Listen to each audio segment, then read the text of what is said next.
Ascending to the door at his apartments, I was disappointed anew by positive word from the servants in attendance that the Baron would not receive any visitors that day. With very little hope of success, but disposed to try every chance, I left my letter and card with an invitation that I would call again at 2 o'clock. On my return, the expression of the servant's face as he opened the door relieved me of all apprehension.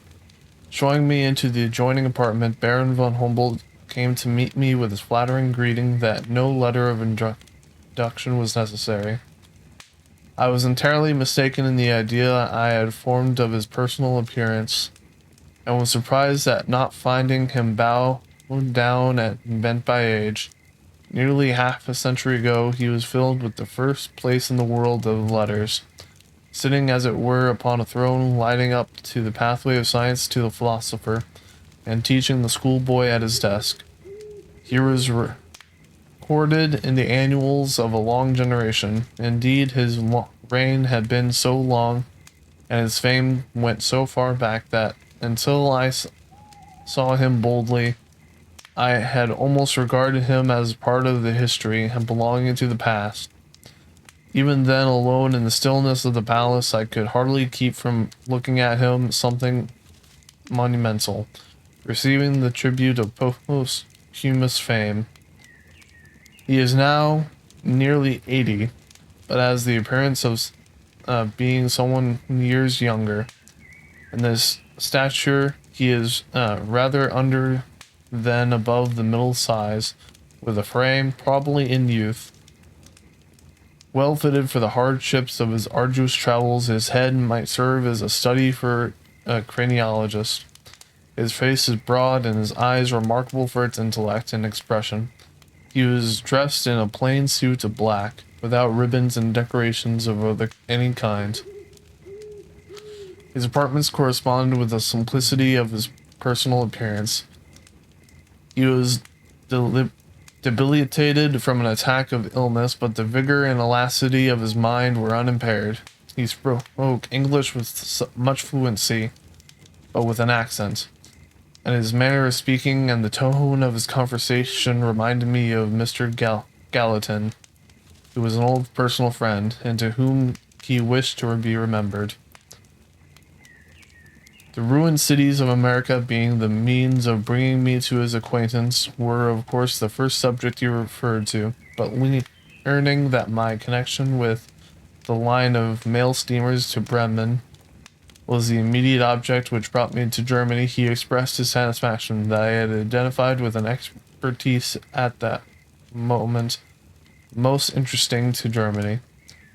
He considered the action of our government in establishing the line wise and statesmanlike. As for a commercial people like ours, it must be the means of opening new relations and a wild field for the enterprise of our citizens. He himself felt a lively interest in its success, believing that the Germans of all classics were desirous of direct intercourse with us, that they had a great variety of manufactures, which might be exchanged to advantage for the large amount of our staples, now consumed in that country, when more frequent intercourse should given a better knowledge of each other's wants and resources, as between the United States and Germany, there never could be any feeling of rivalry or any cause of collision. And the closer we could be drawn together, the better it would be for our countries. He spoke of long lines of railroads now constructing in Germany to connect the Rhine and the Danube, the Adriatic and the North Sea, with branches from towns and manufacturing districts, winding into each other all over the country, furnishing facilities for travel and transportation to the great seaboard, such as never been known before, the greater part of which, both as a matter of feeling and on the great score of interest, might in the first instance turn to the United States. He inquired about Mr. Wheaton and our late minister to that country, whether he had arrived in the United States before my departure, and what was to be his future career. He said that it was understood at Berlin that he was supposed to be appointed minister to France, and expressed his surprise that the United States should be willing to lose the public services of one so long trained in the school of diplomacy, and so well acquainted with the political institutions of Europe. Although I had heard Baron Humboldt spoken of as one of the great privy counselors of the king, I did not expect to find him, at his advanced age, and with his great work Cosmos to occupy his mind, bestowing much of his attention on political relations. But the political condition of Prussia, and indeed of the world, seemed to be subject which interested him most. It was in fact just at that moment when an interesting point in his history of Prussia, the long called for diet, which had been looked to him with great anxiety throughout all Germany, had closed its session but 2 days before my arrival. For the first time in the history of Prussia, delegates had been permitted to appear at the capital, and in the hearing of the king discuss the measures of his government. Great reforms had been posted and boldly and fearlessly debated. The debates had been published in the lines of a liberal party heard all over Germany.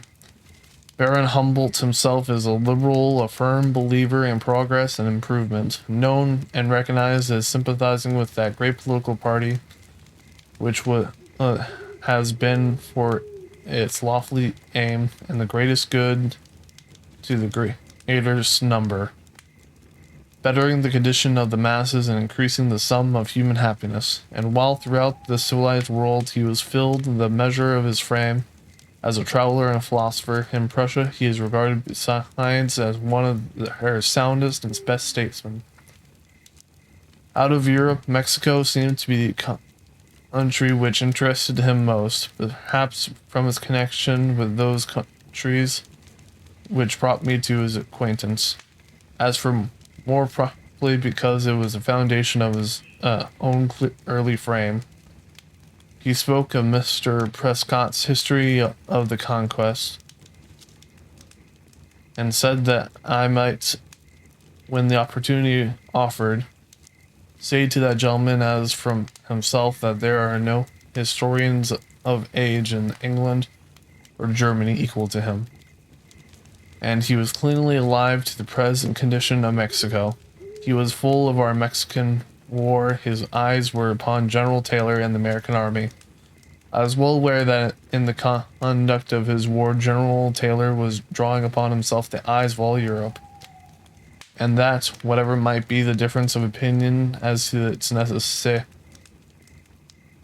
or justice, it was producing everywhere in monarchical and anti-republican countries a strong oppression of our ability and power for war, which enlightened Europe, even at this day, more than all the fruits of peace, industry, and extended commerce found more than the exhibition of 20 millions of people, abounding in all the comforts of life, raises to the rank of first-rate power, and makes us respected. Baron von Humboldt said that with one of his own maps before him, the king and his military council had followed General Taylor from his encampments at Corpus Christi to Palo Alto and Resaca de la Palma. Though the storming of Monterrey and the bloody scenes of Buena Vista, they had fought over all his battles, and with his positions all marked on the map, were then looking for further tidings. They had seen and appreciated all his difficulties at Buena Vista. In Prussia, war is a science, and according to the leading policy of Europe, to be always ready for war. Every male in Prussia, the highest nobleman's son, not expected, is compelled, not accepted, is compelled to serve in his regular turn in the army. In the teeth of all settled opinions and as it were upsetting the whole doctrine of standing armies. General Taylor, with a handful of regulars and a small body of volunteers who has never been in battle, had stood up for a whole day against a murderous fire, and finally defeated 4 times his number, field marshals and generals of Prussia.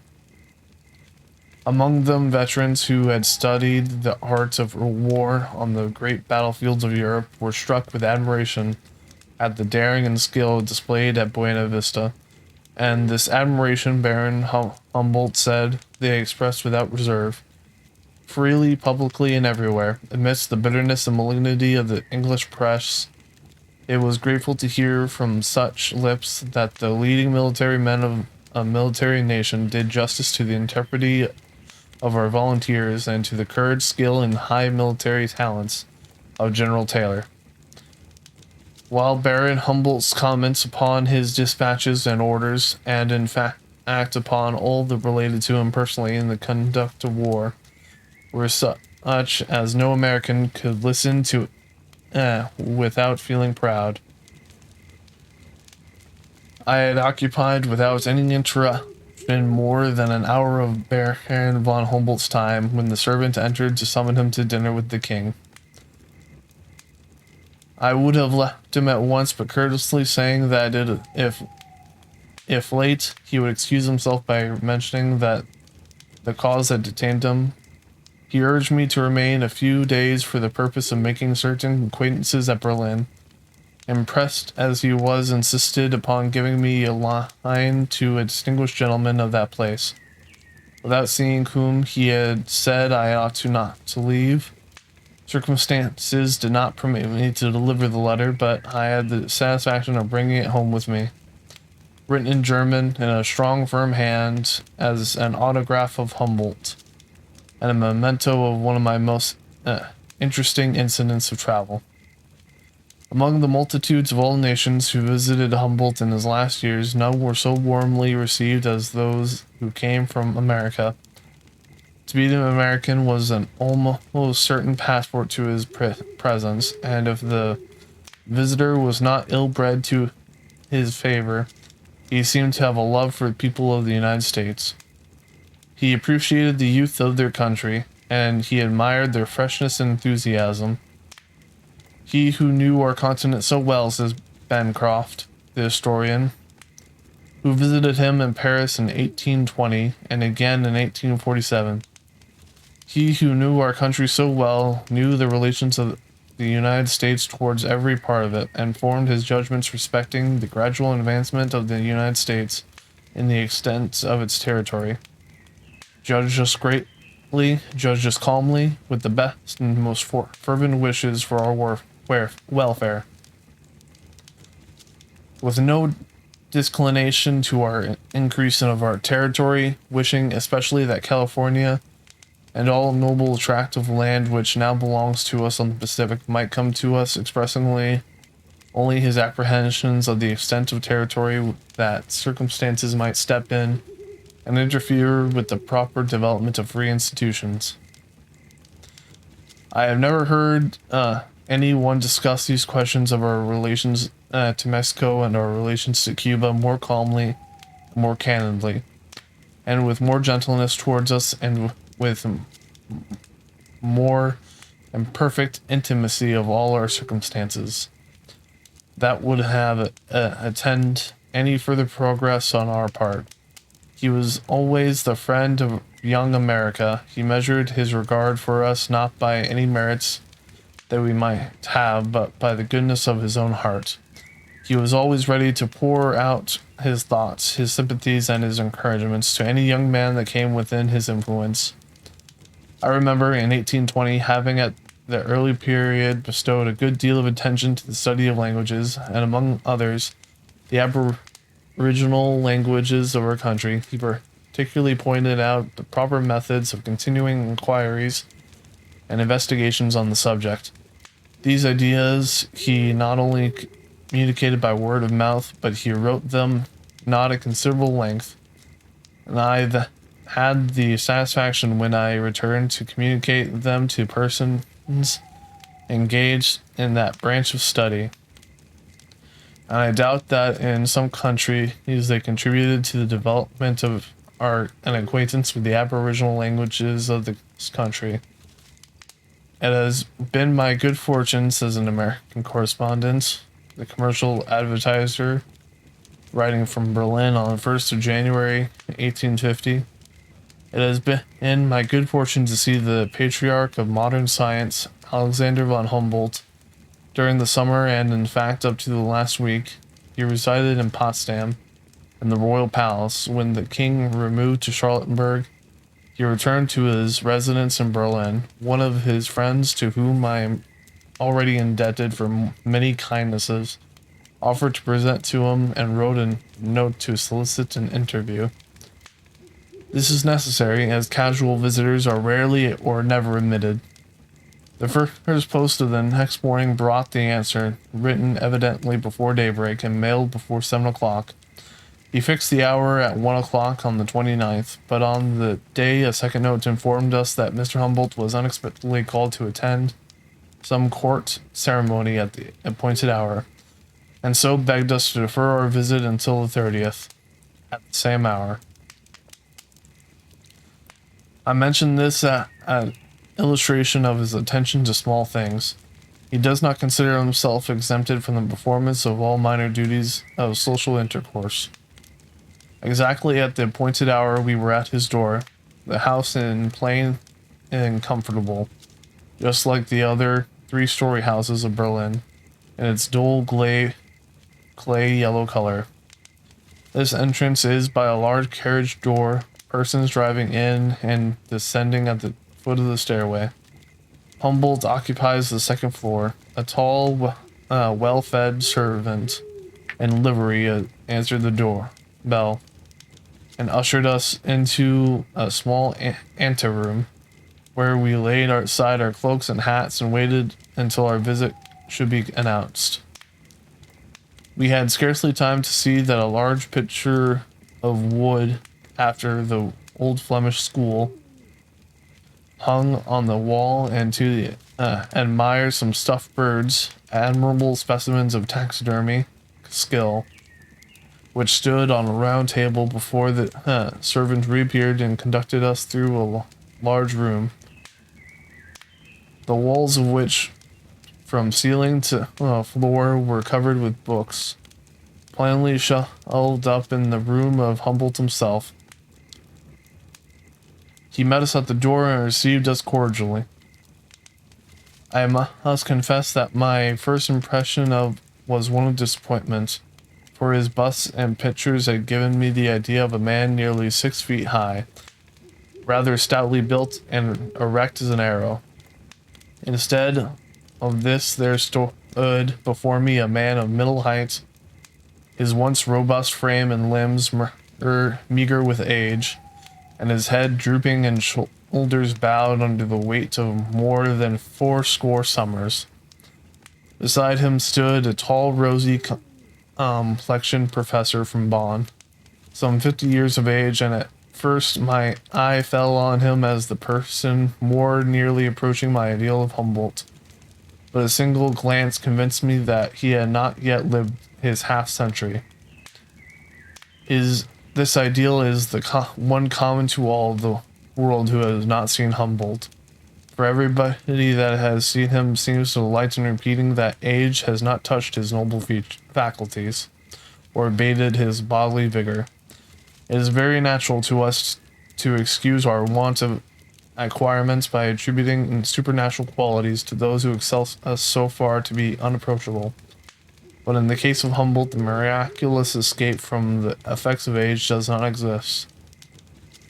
He appears as old as he really is, but in a fine state of preservation, the result of constant temperance and active exercise in the open air from youth, and of careful avoiding all unnecessary exposure, and all extreme emotions, but at the same time cultivating his affections and the genial part of his nature.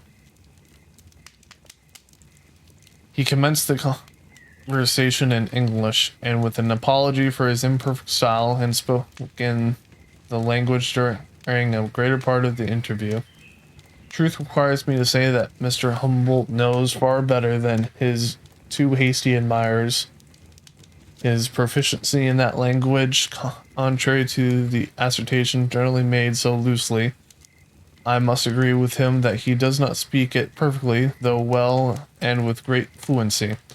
A foreign accent made his English less intelligible than his French, which he speaks elegantly and like a native. In speaking of French, Savad, Nicolet, he adopted the language, and his wit and playful humor appeared in a very favorable light. Here, for the first time, I recognize the literary artist whose taste and genius have won undying renown. And in the quiet satire and richness of that style, and inimitable power of word painting and faculty of expression which made the pages of his 100 books so fascinating. I felt now the charm of that eloquence which had convinced so many that age had not affected the philosopher, either physically or mentally. It was indeed surprising. There was all the fire and spirits of 30 on the lips of the man of 80. He sat generally with his head bowed on his breast, but when he became interested would raise it and look on his visitors, while a warm and genial smile would play on his features. He has the expression of a man whose great goodness of heart without weakness, and the polished and simple manner of a veteran courtier. There is nothing flabby about his face, the flesh being firm and solid. His head is not remarkable for size, but the forehead is high and smooth, without the protuberances which phrenologists usually assign to the perceptive organs of such men.